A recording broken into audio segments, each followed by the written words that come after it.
میرے آقا کو دیکھو گے چمکنا بھول جاؤ گے۔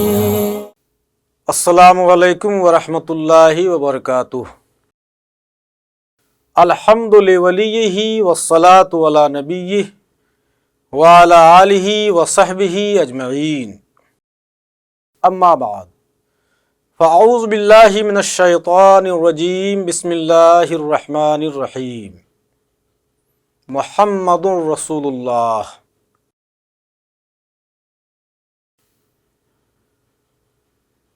حمد و ثنا کے تمام تر کلمات اللہ تبارک و تعالیٰ کے ذات والا کے لیے، اور درود و سلام کا ہدیہ نبی رحمت صلی اللہ علیہ وسلم کی ذات بابرکات پر نازل ہو۔ ناظرین کرام، اس سے پہلے آپ نے درس شفا شریف کے پروگرام پر آپ نے شفا شریف کا تعارف اور کچھ تمہیدی اور بنیادی باتیں آپ نے سماعت کی۔ چونکہ شفا شریف سیرت مصطفیٰ صلی اللہ علیہ وسلم پر لکھی گئی ہے، تو کچھ باتیں فن سیرت کے حوالے سے بھی آپ جان لیں۔ سیرت کا لغوی معنی الطریقۃ والسنۃ حمیدۃ کانت او ذمیمہ، یعنی طریقہ کار اور عادت، چاہے وہ اچھی ہو یا بری ہو، دونوں کو لغت میں سیرت کہا جاتا ہے۔ اور علماء کے نزدیک اصطلاح میں سیرت کا مفہوم کیا ہے؟ معرفت جمیع احوالہ صلی اللہ تعالی علیہ وسلم علی التفصیل منذ ولادتہ الی وفاتہ وما یتصل بذلک، یعنی حضور اکرم صلی اللہ علیہ وسلم کے تمام احوال کو آپ کی ولادت سے لے کر آپ نے جب وصال ظاہری فرمایا اس وقت تک جتنے احوال آپ کے بیان کیے گئے ہیں انہیں بالتفصیل جاننے کا نام سیرت ہے۔ اب اس میں نبی اکرم صلی اللہ علیہ وسلم کا نسب، قوم، قبیلہ، قبل اسلام آپ کی قوم کی حالت، وقت ولادت کے واقعات، قبل اعلان نبوت آپ کی زندگی کے معاملات، بعد نبوت کے حالات اور غزوات، یہ سب کے سب شامل ہیں۔ ناظرین، اس اعتبار سے سیرت کی جو ابتدا ہوئی ہے تو زبانی ابتدا تو عہد رسالت ہی میں ہو چکی تھی۔ صحابہ کرام رضوان اللہ تعالی علیہم اجمعین جگہ جگہ جا بجا نبی اکرم صلی اللہ علیہ وسلم کے فضائل و کمالات، آپ کے شمائل و خصائص کو بیان کیا کرتے تھے۔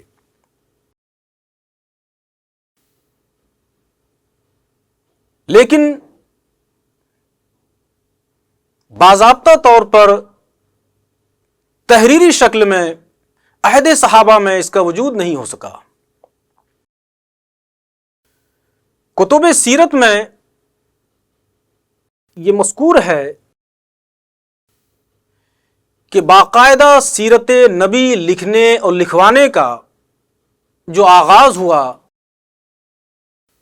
وہ حضرت سیدنا عبداللہ ابن عباس رضی اللہ عنہما، حضرت عبداللہ ابن عمرو بن العاص رضی اللہ عنہما اور حضرت براء ابن عازب رضی اللہ عنہ، یہ حضرات اپنے اپنے حلقہ درس میں اپنے شاگردوں کے سامنے نبی اکرم صلی اللہ علیہ وسلم کے فضائل و کمالات، آپ کے محاسن و محامد بیان کیا کرتے تھے، اور آپ کے شاگرد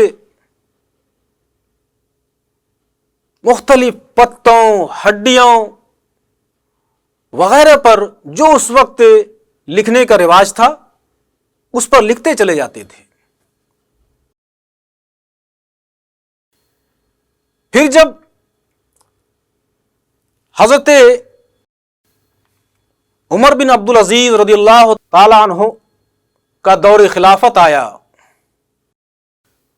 تو آپ کے عہد خلافت میں فن سیرت میں کافی ترقی ہوئی۔ آپ کے عہد خلافت میں سیرت کی تصنیف و تالیف کی طرف خاص توجہ دی گئی۔ آپ نے تمام ممالک میں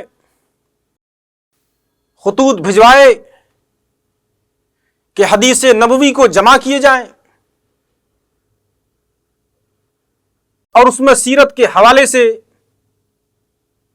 مضامین کو اکٹھا کیے جائیں۔ تو ناظرین، یہ کہا جا سکتا ہے کہ سیرت نبوی صلی اللہ علیہ وسلم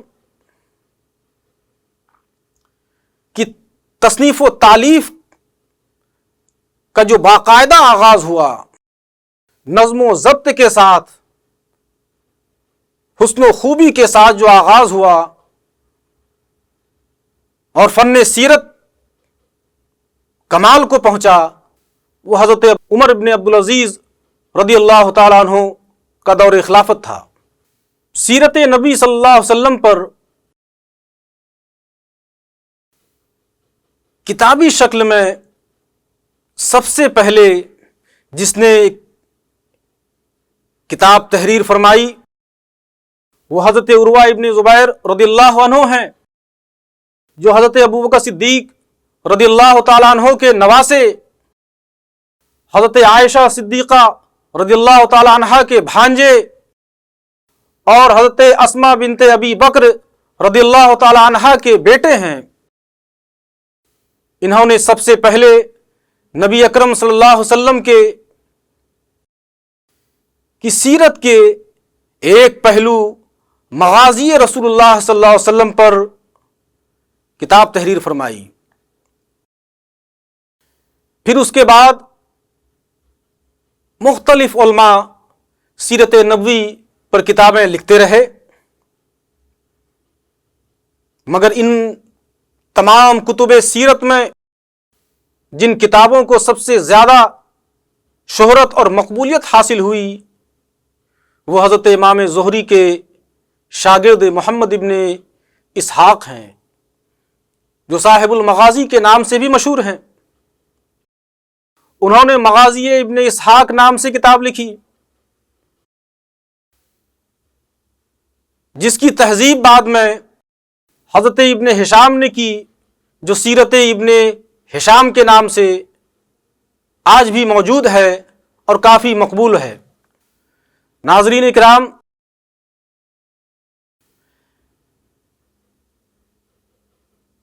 نبی اکرم صلی اللہ علیہ وسلم کی حیات مبارکہ کے اکثر حالات کو ہم 3 قسم پر تقسیم کر سکتے ہیں۔ ایک شمائل، دوسرے خصائص اور تیسرے معجزات۔ اس لیے بیان کیا جاتا ہے کہ اس لحاظ سے کتب سیرت کی بھی 3 قسمیں ہیں۔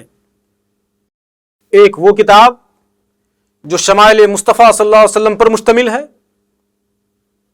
اور ایک وہ کتاب جس میں خصائص نبی کا بیان ہے، اور تیسری وہ کتاب کہ جس میں معجزات رسول کا ذکر ہے۔ ناظرین، یہ 3 لفظ ہیں، شمائل، خصائص، معجزات۔ تو میں آپ کو بتا دوں کہ شمائل نبی کیا ہے، خصائص نبی کیا ہے اور معجزات نبی کیا ہے۔ تو سب سے پہلی چیز شمائل، اس سے مراد نبی اکرم صلی اللہ علیہ وسلم کے قیادت اور آپ کی زندگی کے عمومی حالات، مثلا آپ صلی اللہ علیہ وسلم کا زہد و تقوی، آپ کی سخاوت و فیاضی، خوش اخلاقی، خوشبو کی معرفت، لباس کی معرفت، امامہ شریف، حلیہ مبارکہ، انداز گفتگو، استعمال کی اشیاء، آپ کے روز مرہ کے قضایا، گھریلو معاملات، یعنی صبح سے شام تک آپ کے روز مرہ کے جو معاملات تھے، جو حالات تھے، انہیں شمائل کہا جاتا ہے۔ اس موضوع پر حضرت امام ترمذی کی کتاب شمائل محمدیہ المعروف بشمائل ترمذی کافی مشہور ہے۔ دوسری چیز خصائص۔ خصائص سے مراد وہ باتیں جو نبی اکرم صلی اللہ علیہ وسلم کے ساتھ خاص ہیں اور آپ کے بعد کسی کو عطا نہیں ہوئی۔ لیکن خصائص نبی تین طرح کے ہیں۔ بعض وہ خصائص ہیں جن میں دوسرے انبیاء کرام بھی شریک ہیں، دوسرے انبیاء کو بھی وہ خصوصیت حاصل ہے، مثلا وصف رسالت، وصف نبوت، معصومیت، یہ سب ایسے خصائص ہیں کہ جس میں نبی اکرم صلی اللہ علیہ وسلم کے علاوہ دیگر انبیاء بھی شریک ہیں۔ اور آپ کے بعض خصائص وہ ہیں جو آپ کی ذات ہی کے ساتھ خاص ہیں، آپ کے علاوہ کسی نبی کو حاصل نہیں ہے۔ مثلا معراج جسمانی، حالت بیداری میں سر کی آنکھوں سے دیدار الہی، قیامت میں شفاعت کبریٰ اور حوض کوثر کا عطا ہونا، یہ سب ایسی خصوصیت ہے، ایسے خصائص ہیں جو صرف اور صرف نبی اکرم صلی اللہ علیہ وسلم کو عطا کی گئی ہیں۔ آپ کے علاوہ کسی انبیاء کو یہ تمام خصوصیات حاصل نہیں ہیں۔ اور بعض خصوصیات، آپ کے بعض خصائص وہ ہیں جو آپ کے طفیل، آپ کے کرم سے، آپ کے صدقے میں آپ کی امت کو حاصل ہے، کہ یہ چیزیں صرف اور صرف آپ کی امت کے لیے خاص ہے، آپ کی امت کے علاوہ کسی اور امتوں میں یہ چیزیں نہیں پائی جاتی ہیں۔ بعض ایسے بھی خصائص ہیں، مثلا پوری روئے زمین کا نماز کے لیے جائز ہو جانا، آپ جہاں چاہیں زمین کا جو حصہ پاک ہو، طاہر ہو، اس حصے پر نماز پڑھنا جائز ہے۔ یہ خصوصیت کسی نبی کی امت کو حاصل نہیں ہے۔ اسی طرح صلاۃ خمسہ، یہ پانچوں نمازوں کا جو مجموعہ ہے، یہ صرف اور صرف امت محمدیہ کے ساتھ خاص ہے۔ دیگر امتوں میں بھی نمازیں تھیں، کسی میں ایک وقت، دو وقت، تین وقت، یہ پانچوں وقت کا مجموعہ صرف اور صرف نبی اکرم صلی اللہ علیہ وسلم کی امت کے ساتھ خاص ہے۔ آپ کی امت کے علاوہ کسی اور امت میں یہ چیزیں نہیں پائی جاتی ہیں۔ تو معلوم ہوا کہ آپ کے خصائص 3 طرح کے ہیں، تو اس اعتبار سے کتب سیرت بھی 3 ہو گئی۔ ایک وہ کتاب جو سیرت مصطفیٰ کے حوالے سے لکھی گئی، جو شمائل مصطفیٰ کے حوالے سے لکھی گئی، اور ایک وہ کتاب جو خصائص مصطفیٰ کے حوالے سے لکھی گئی، اور تیسری وہ کتاب جو معجزات مصطفیٰ کے حوالے سے لکھی گئی۔ ہاں، ایک تیسری چیز معجزات۔ معجزہ کسے کہتے ہیں؟ معجزہ کہا جاتا ہے وہ خلاف عادت کام جو نبی سے بطور تحدی، چیلنج کے طور پر دعوے نبوت کے اس بات میں صادر ہو، ایسے خلاف عادت کام کو معجزہ کہا جاتا ہے۔ اس حوالے سے علامہ ابن کثیر کی کتاب معجزات الرسول قابل ذکر ہے۔ ناظرین، آپ روزانہ شفا شریف کا درس سماعت کریں گے تو میں آپ کو بتا دوں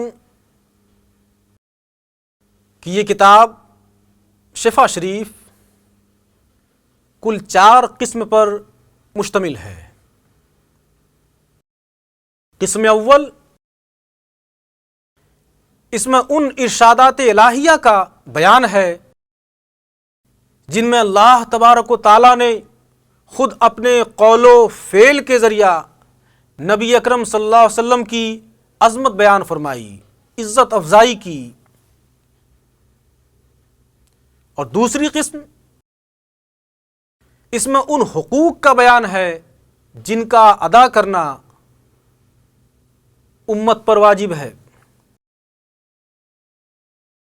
تیسری قسم، اس میں ان امور کا بیان ہے کہ کون سی بات نبی اکرم صلی اللہ علیہ وسلم کے لیے محال ہے، کون سا کام آپ کے لیے جائز ہے اور کون سا کام آپ کے لیے ناجائز ہے۔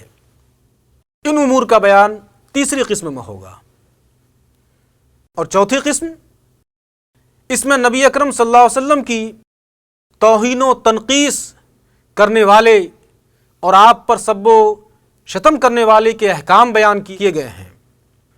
ناظرین، انشاءاللہ درس بدرس شفا شریف کے مذکورہ مضامین کو ہم آپ تک پہنچانے کی پوری کوشش کریں گے، اس امید کے ساتھ کہ اللہ تبارک و تعالی اس درس سے ہمیں اور ہمارے ناظرین کو فائدہ پہنچائے اور نبی اکرم صلی اللہ علیہ وسلم کے فضائل و کمالات کی معرفت عطا فرما کر کے اہانت رسول، گستاخی رسول اور بے ادبی رسول جیسے مرض سے شفا یاب فرمائے۔ آمین بجاہ سید المرسلین، وآخر دعوانا ان الحمد للہ رب العالمین۔ السلام علیکم۔ میرے آقا کو دیکھو گے چمکنا بھول جاؤ گے۔